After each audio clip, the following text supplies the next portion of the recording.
നമസ്കാരം, അമൃതാണ്. ഫ്ലിപ്കാർട്ടിലും ആമസോണിലൊക്കെ big sale നടക്കുന്നുണ്ട്. ഒരുപാട് ഓഫേഴ്സ് ഉണ്ട്. അതിന് മുമ്പ് എൻ്റെ ലൈസൻസ് ഒന്ന് അൺപാക്ക് ചെയ്യാം. Motor vehicles department.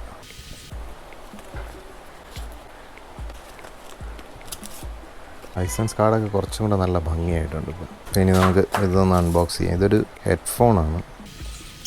ഈ ബിഗ് സെയിൽ എന്നൊക്കെ പറയുന്നത് ശരിക്കും നമ്മൾ ഈ ഓണം സെയിൽ എന്നൊക്കെ പറയുന്നത് പോലെ വയസ്സായ പ്രോഡക്ട്സിൻ്റെ ഒക്കെ ഒരു ക്ലിയറൻസ് സെയിലൊന്നും പറയാം അതിന് വേണമെങ്കിൽ. പക്ഷേ എങ്കിലും ഇങ്ങനെ ഓഫേഴ്സിലൊക്കെ വാങ്ങിക്കുന്ന പ്രോഡക്ട്സ് ഒന്നും ഗാഡ്ജറ്റ്സിനൊന്നും പ്രത്യേകിച്ച് വലിയ ഇഷ്യൂസൊന്നും വരാറില്ല. ഇപ്പം ഞാൻ അവസാനം വാങ്ങിച്ചതൊക്കെ വയേർഡ് ഹെഡ്സെറ്റ്സാണ്. ഞാൻ ഈ ബ്ലൂടൂത്ത് ഹെഡ്സെറ്റ്സ് കോസ്റ്റ്ലി ആയതുകൊണ്ട് അതിൻ്റെ പുറമൊന്നും പോകാറില്ല. പിന്നെ ഇത് ചാർജ് ചെയ്തൊക്കെ ഉപയോഗിക്കേണ്ടതായിട്ടും ആ ഒരു മടി കാരണം പൊതുവേ ബ്ലൂടൂത്ത് ഹെഡ്സെറ്റ്സിനോട് വലിയ താല്പര്യമൊന്നുമില്ല. പക്ഷേ എങ്കിലും ഇത് കുറച്ച് ഓഫറിലായപ്പോഴത്തേക്ക് കുറച്ച് ലാഭമാണെന്ന് തോന്നിയിട്ടാണ് ഇതൊന്ന് വാങ്ങിച്ചത്. കാഴ്ചയ്ക്ക് നല്ല ഭംഗിയായിട്ട് വന്നു. Foldable year pieces. പിന്നെ അത്ര സ്റ്റേഡി ആയിട്ടുള്ള ഡിസൈനൊന്നും അല്ലെന്നാണ് ഞാൻ റിവ്യൂസിലൊക്കെ കണ്ടത്. പക്ഷേ എങ്കിലും ഒന്ന് നോക്കാം നമുക്ക്. കാഴ്ചയ്ക്ക് വലിയ കുഴപ്പമൊന്നുമില്ല. പിന്നെ ഇതിൻ്റെ ഇയർ കപ്സ് ഒത്തിരി ചെറുതാണ്. നമ്മൾ ഈ ഫോട്ടോയിലൊക്കെ കാണുമ്പോൾ കുറച്ച് വലുതായിട്ട് തോന്നും. പക്ഷേ ആക്ച്വലി ഒത്തിരി പിന്നെ ഇത്രയും ആവുള്ളൂ. നമ്മൾ ഈ ഫുൾ ഇയർ കവേർഡായിട്ടിരിക്കുമ്പോഴത്തേക്ക് അത് ചെവിക്കും വേറൊരു സൗണ്ട്സും കേൾക്കാൻ പറ്റത്തില്ല. ഓക്കെ, ഇങ്ങനെ അൺബോക്സ് ചെയ്യാം.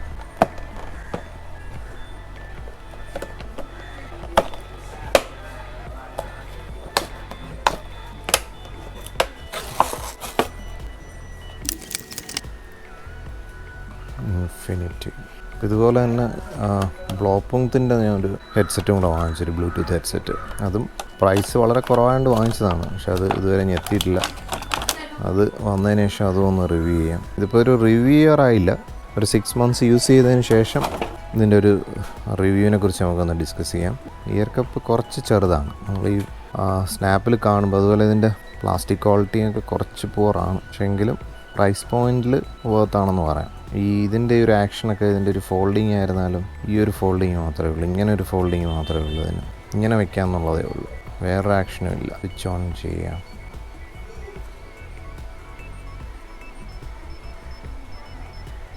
ഓക്കെ, സ്വിച്ച് ഓൺ ആയി. ഇനി ഇത് പെയർ ചെയ്ത് നോക്കണം. യെസ്, ഇങ്ങനെ ഫോൾഡ് ചെയ്യാൻ ഓപ്ഷനുണ്ട്. ഞാൻ അത് ശ്രദ്ധിച്ചില്ല.